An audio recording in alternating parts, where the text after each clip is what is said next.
The wind in Wyoming doesn't just blow, it mourns. It's a lonely sound that gets into your bones and stays there. For Nathaniel Prescott, it was the only song he'd heard for 3 long years. His ranch was a graveyard of dust and dying grass. His cabin was a tomb built for 2, but a fever had left only 1. His wife, Mary, was gone. The child she carried was gone with her. All that was left was the silence.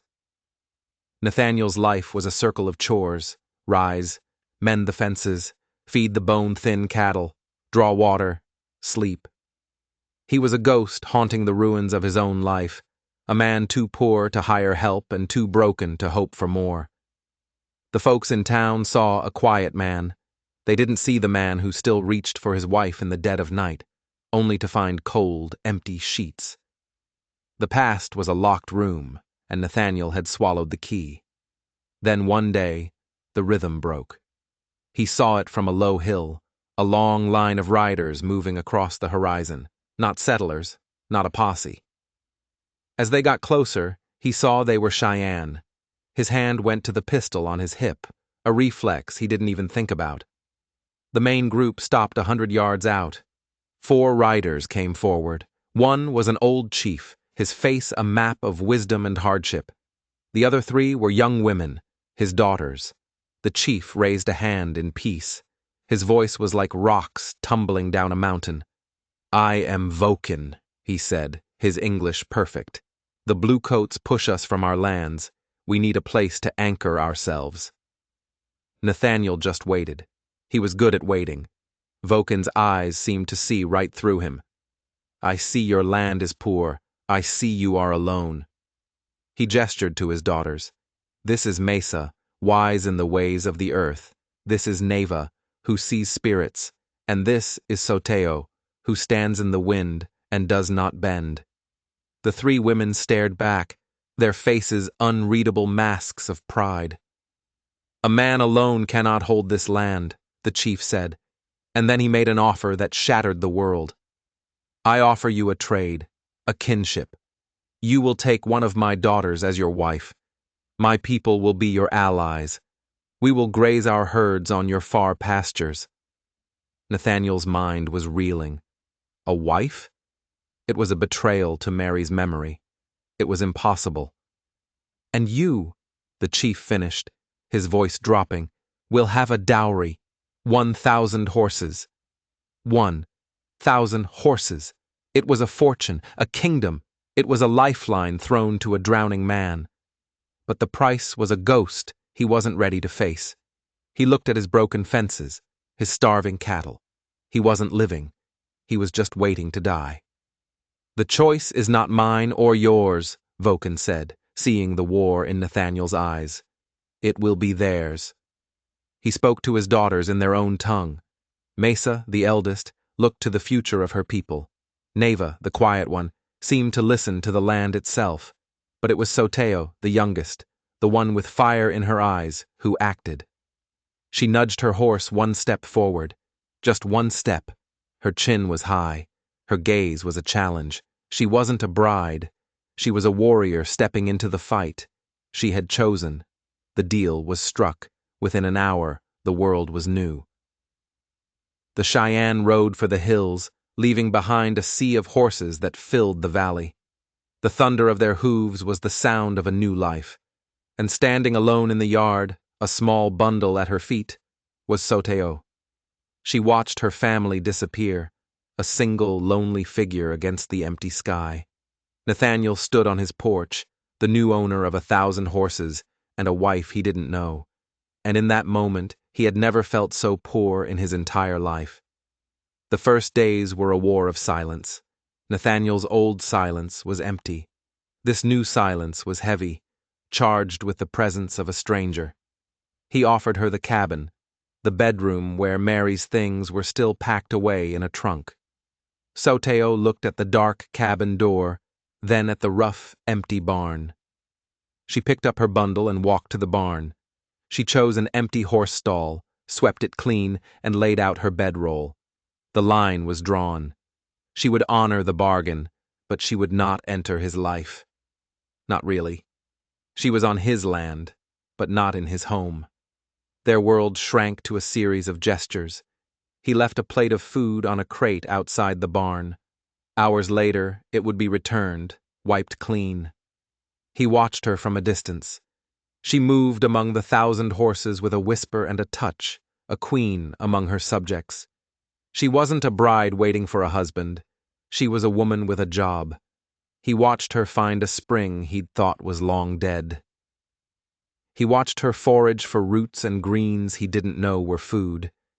He was the owner of the land. She was its daughter. Then the storm came. The sky turned green and black. The wind screamed like a banshee. Rain came down in sheets of ice. Nathaniel stood on his porch and watched the thin walls of the barn tremble. She could freeze to death out there. He crossed the yard, the mud sucking at his boots, and pushed open the barn door. She was huddled in the corner, a small shape in the vast darkness. He jerked his head toward the cabin, an order, an invitation. She looked at him, her eyes catching the flicker of his lantern, and shook her head once. Stubborn. He felt a flash of anger, then something like respect. He left, but he came back. He brought 2 of his thickest wool blankets, a lantern, and an armful of firewood. He didn't try to hand them to her. He just set them outside her stall, a silent offering. He built a small, contained fire in a metal bucket in the center of the barn, then left, pulling the heavy door shut against the storm. The next morning, the world was washed clean. The blankets were neatly folded where he'd left them, but on top of them sat a small, carved wooden bird, its wings spread for flight. It wasn't a gift, it was a payment. A piece of her skill for his supplies. They were still keeping score. The 1,000 horses forced them together. The work was too much for one person, even for 2 people who refused to speak. A new routine formed without a single word being spoken. He worked the fences, she worked the herd. Their paths would cross in the high pastures. A flick of her wrist told him where to drive the horses. A sharp whistle from him warned of a washed-out gully. They were 2 ghosts, haunting the same ranch, slowly learning each other's patterns. Then the food began to change. He'd come back to the cabin to find wild onions on the porch. The next day, strange, broad-leafed greens. He started cooking with them. The flavors were new, wild. The taste of the land itself. She would leave the offerings. He would cook them. They ate apart, he in his house, she in her barn, but they ate the same meal. It was the only thing they shared. Summer bled into fall. The silence was changing. It was no longer a wall. It was just quiet. He found himself looking for her shape on the horizon, a strange comfort in her steady presence. He was mending a fence on the far side of the property when it happened. A rattlesnake coiled in the dust. His horse reared, and Nathaniel went down hard. He heard the crack of bone before he felt the pain. White-hot fire shot up his leg. He tried to stand, but the leg gave way. He was miles from home, utterly alone. He was sure he was going to die out there. He didn't know how long he lay there before a shadow fell across him. It was Soteo. She'd seen his riderless horse and had come looking. Her face, usually a stoic mask, showed a flicker of alarm. She knelt, her hands examining the leg, her touch firm and sure. "Broken," she said. The first word she'd spoken to him in months. Getting back to the cabin was a nightmare of pain. She practically carried him. She laid him on his cot, and he expected her to leave, to go back to her barn. Her duty was done, but she didn't leave. She cut away his pant leg. She gathered straight branches for a splint. She tore strips from a clean shirt. Then, with a skill that was terrifying and beautiful, she set the bone. He screamed, but her hands never wavered. For 2 weeks, he was a prisoner in his own bed, and the wall between the cabin and the barn finally came down. She moved into the main room, sleeping on her bedroll by the fire. She did everything. She tended his wound. She cooked his food. She ran the entire ranch, with its 1,000 horses, all by herself. In the long, quiet hours, he just watched her. He saw the exhaustion she tried to hide. He saw her tracing patterns in the dust on the floor, patterns of her people, and saw a look of profound homesickness flash across her face. One night, as she fed the fire, he found his voice. "Your name," he said. "Your father said it means, stands in the wind." She turned, the firelight dancing on her face. "It is the name of a lone tree near our winter camp," she whispered. "The winds there are strong enough to strip the bark from the pines. But that one tree has never fallen. It bends. It survives." He looked at this woman, this stranger who was his wife. He had taken her as part of a bargain, a piece of property to save his own life. He'd never once thought about what it had cost her. "You gave up your home," he said. It wasn't enough. It would never be enough. She looked at him, her eyes clear and deep. "My people have a home for the winter. The horses have land. My father's bargain was good." She wasn't a victim. She was a soldier. She had made a sacrifice, and she had made it with her eyes wide open.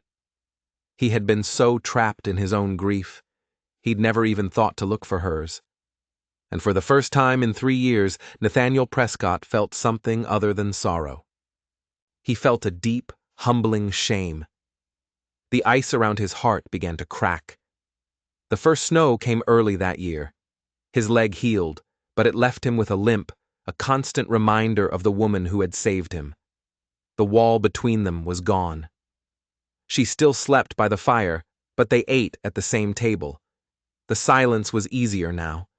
He learned her language in pieces, the names of herbs, the signs of changing weather. She learned his, the sadness in his eyes when he looked at the empty side of the bed, the way his hands, so calloused and rough, could be gentle when he mended a bridle. They had to go to town for supplies. The 1,000 horses had made Nathaniel a man of interest. He was no longer the town's sad charity case. He was a man of wealth, a man of mystery. Soteo sat beside him on the wagon seat, wrapped in a buffalo robe. It was the first time they had appeared in public. As they drove down the main street of Redemption, the town went quiet. Windows became frames for staring faces. In front of the mercantile, a group of men stopped talking. Their eyes were hungry and hostile, fixed on Soteo.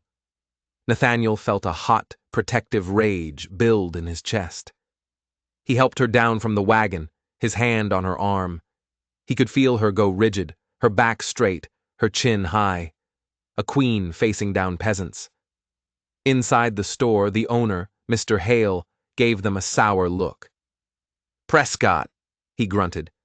"Heard you came into some money." He said it like a curse. Nathaniel gave him his list. Hale's eyes slid to Soteo. "Don't serve her kind in here," he said, his voice a low poison. "You want your goods, she waits outside, with the horses." The air went cold. Soteo didn't move a muscle, but Nathaniel felt the world tilt. For 3 years he had been a ghost. He had swallowed their pity, their whispers, their scorn. But this was different. This was an attack on her. He slammed both hands flat on the counter. His voice wasn't loud, but it cut through the silence like a razor. "Her name is Soteo Prescott. She is my wife. You will show her the respect that name commands." He leaned in closer. "Now you will fill my order, or I will take the business of my 1,000-horse ranch to the next town, and I will make sure everyone knows why." Hale's face turned the color of raw meat. He had misjudged the man. This wasn't the broken widower he knew. This was someone else, someone dangerous. Grumbling, Hale filled the order, slamming the sacks on the counter. Nathaniel had drawn a line in the snow. As they rode out of town, the silence was different again. It was the quiet of an army that had just won its first battle. "Thank you," she whispered. "He had no right," Nathaniel said, his hands tight on the reins. He hadn't done it for her thanks. He'd done it because her honor had suddenly become his own. He looked over at her. They weren't two strangers anymore. They were a family, and they had just made some very dangerous enemies. The stand in town had consequences. The whispers in redemption turned ugly. The story changed. Nathaniel hadn't earned his horses. He'd stolen them. The Cheyenne woman wasn't his wife. She was a witch who had him under her spell. The store owner's son, Walter, a young man with a soul as empty as his eyes, started talking in the saloon. He talked about the fortune that rightly belonged to white men. He talked about taking it back. A week later they came. Nathaniel saw them at dusk, a dozen riders moving against the snow. "Inside," he told Sauteo, his voice sharp. He grabbed his rifle. "Bar the door." She slipped inside without a word. He heard the heavy bar fall into place. He stood on the porch, rifle at his side, and waited. His heart was a hammer, but his mind was ice. He wasn't just defending land anymore. He was defending a life. His life. Walter Hale and his mob of drunks circled the cabin. "Prescott!" Walter shouted. "We've come for what's ours. Send out the witch." "This is my land." Nathaniel's voice was flat and cold. "And that is my wife. You have one chance to ride away." Walter laughed. "We ain't asking." He raised his rifle and the standoff began. A dozen guns against one. Nathaniel knew he couldn't win. He was just buying time. But for what? Then he heard it, a low rumble, a sound that wasn't thunder. The ground began to shake. The horses of Walter's men began to scream, and from over a small rise, a wave of horseflesh crested and broke. Hundreds of them, a living, breathing avalanche of muscle and hooves, stampeding directly at the mob. It wasn't a random stampede. It was a weapon. And at the head of it, riding bareback on a black stallion, her hair flying behind her like a banner, was Sauteo. She hadn't hidden in the cabin. She had slipped out the back. She had gone to the herd. And she had unleashed the very thing they had come to steal. The mob shattered. Men were thrown. Horses bolted. It was chaos. In the middle of it all, Nathaniel saw Walter Hale, his face a mask of terror, trying to control his panicked horse. Nathaniel raised his rifle. He didn't shoot to kill. He fired once. The bullet hit Walter's rifle, sending it spinning into the snow. He strode forward, his limp gone, and dragged the boy from his saddle. He pressed the hot muzzle of his rifle against Walter's chest. "Get out!" he snarled, his voice a roar. "Get off my land, and if I ever see you again, I won't miss." The mob gathered their wounded and their courage and fled into the night.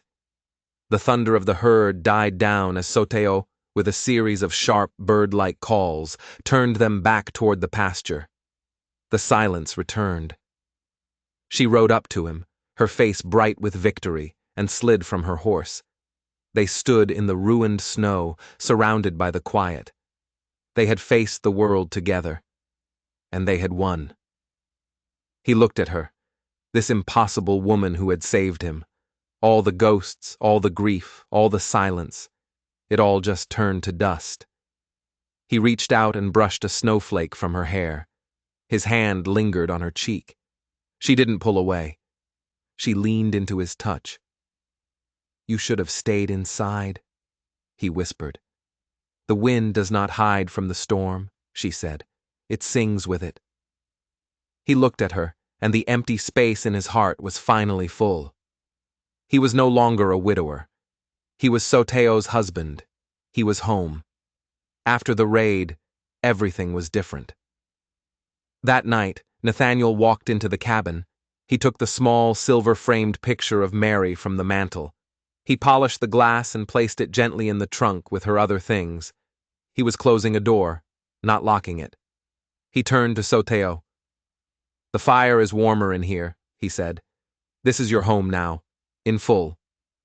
That night, she brought her bedroll into the bedroom and laid it by his cot. Winter thawed. Spring turned the ranch green. The herds grew strong. The ranch was no longer a place of sorrow. It was a place of life. They worked as one, their silence now a comfortable conversation that needed no words.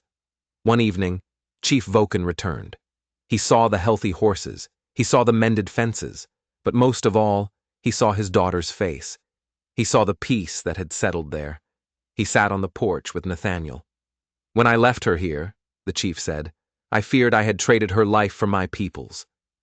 "She saved my life," Nathaniel replied, his eyes on Soteo as she moved through the horses. "In more ways than one." The chief nodded. "You have honored the bargain. You have honored her." Later, Nathaniel and Soteo stood on the porch, under a sky full of stars. He took her hand. "I was a poor man when your father came," he said softly.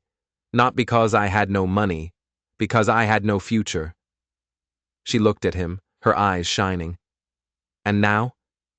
He looked down at their joined hands, then into her face. He saw his wife, his partner, his heart. "Now," he said, a smile finally reaching his eyes, "I own 1,000 horses, and I am the richest man in the world." He drew her close and kissed her, a kiss of quiet gratitude, of a man who had been lost in the wilderness and was finally led home by a woman who knew how to stand in the wind. What do you think of their incredible story? If you believe in the power of courage and second chances, hit that subscribe button and turn on notifications so you don't miss our next journey into the heart of the past.